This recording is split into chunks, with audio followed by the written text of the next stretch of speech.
দূরে থাকতেন? আসলে আমার পড়াশোনা করার খুব ইচ্ছা ছিল, এই জন্য হয়তো বা বিয়ে শাদী আর সবই আল্লাহ তাআলার ইচ্ছা, মানে অত কিছু বুঝিয়ে বলতে পারতেছি না আপনাদের। তো আমি চাই যে আপনাদের উসিলায় যদি একটা ভালো ছেলে পাই, যত যেরকম বয়সী হোক সমস্যা নেই, কিন্তু মানুষটা যদি ভালো হয়, সঠিক হয়।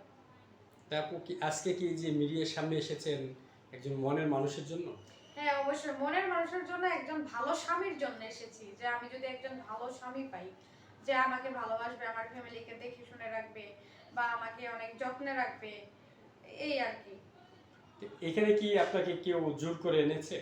না না, জোর করে আমরা কেন, আমি তো আপনাদের ভিডিও দেখি, দেখে আমি আপনাদের সাথে যোগাযোগ করে যে আসছি, এসে আপনারা যেভাবে বললেন যে ক্যামেরার সামনে বলি, সবাই যেভাবে ইন্টারভিউ দেয়, তো আমিও সেভাবে দিলাম, যদি আমার ভালো একজন স্বামী পাই আমি, এই আশাই।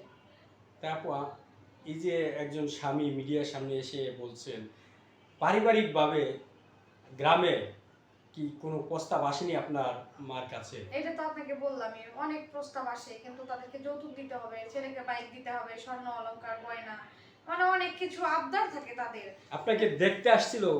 হ্যাঁ, দেখতে আসছে, দেখতে এসে পছন্দও করছে অনেকবার। পছন্দ করার পরে বলতেছে যে মেয়েকে এটা দাও, ওইটা দাও, বা ছেলের বাড়ি থেকে আমাদের বাড়িতে এসে 100-150 জন মানুষ খাওয়াতে হবে, অনেক কিছু। এই জন্য ঝামেলার কারণে আমার 2টা বিয়ে ভেঙে গেছে।